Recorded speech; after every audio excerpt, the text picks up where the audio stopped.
अस्सलाम वालेकुम दोस्तों, मैं हूं असलम आलम और आप देख रहे हैं गल्फ एक्सपर्ट।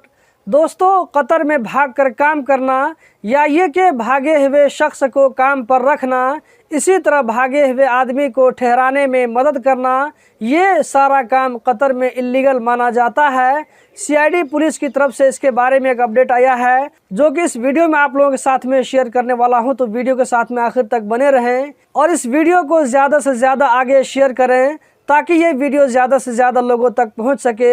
इस वीडियो को हम शुरू करते हैं। कतरी सीआईडी पुलिस ने कई ऐसे लोगों को गिरफ्तार कर लिया है जो कि अफ्रीकन नेशनलिटी के थे और वो लोग फीमेल वर्करों को भागने में, उनको ठहराने में और उनको काम देने में मदद करते थे। तफसीलात के मुताबिक सीआईडी पुलिस वालों को एक घर के बारे में मालूम हुआ जहां पर इस तरह की इल्लीगल एक्टिविटी होती थी, तो सीआईडी पुलिस वालों ने ज़रूरी परमिशन लेकर इस घर पर छापा मारा और यहां से मेल और फीमेल दोनों तरह के 19 लोगों को यहां से गिरफ्तार कर लिया। जब इन लोगों से पूछगछ हुआ तो इन्होंने अपना जुर्म कबूल कर लिया कि ये लोग भागे हुए वर्करों को अपने पास में रखते थे, इसी तरह दूसरी जगह इन लोगों को काम लगवाते थे, वर्करों को अपने कफील के पास से भागने में मदद करते थे। ये सारी एक्टिविटी कतर में इल्लीगल मानी जाती है। यहाँ पर आप लोगों को बताता चलूँ कि कतर में जो इल्लीगल वर्कर होते हैं जो कि अपने कफील के पास से या अपनी कंपनी के पास से भाग करके दूसरी जगह काम करते हैं, तो ऐसे भागे हुए लोगों को काम पर देने से 20 से 25 हज़ार रियाल तक का आपको फाइन आ सकता है। इसी तरह न्यू वीज़ा मिलने के लिए आपको दिक्कत हो सकती है, इस चीज़ का ज़रूर ख्याल रखें।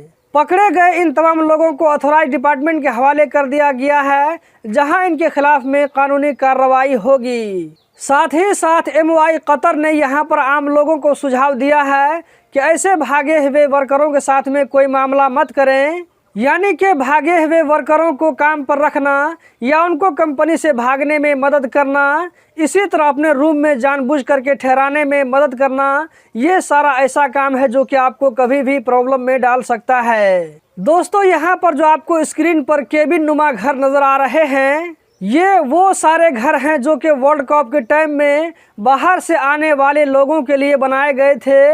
ये सारे घर फाइन विलेज में रखे हुए थे। अब इनमें से 10,000 घरों को सीरिया और तुर्की में डोनेट कर दिया गया है। तुर्की और सीरिया में होने वाले जलजले से जो लोग मुतासिर हुए हैं उन लोगों के लिए। तो दोस्तों, यही थी आज की वीडियो। उम्मीद करता हूँ ज़रूर पसंद आई होगी। अगर आप इस वीडियो को YouTube चैनल पर देख रहे हैं, गल्फ एक्सपर्ट पर देख रहे हैं, तो चैनल को ज़रूर सब्सक्राइब करें। अगर आप इस वीडियो को Facebook पेज पर देख रहे हैं तो उसको भी लाइक और फॉलो करें। इस पर भी रेगुलर वीडियो अपलोड होती रहती है। इस वीडियो को लाइक करना मत भूलें। वीडियो देखने का बहुत बहुत शुक्रिया।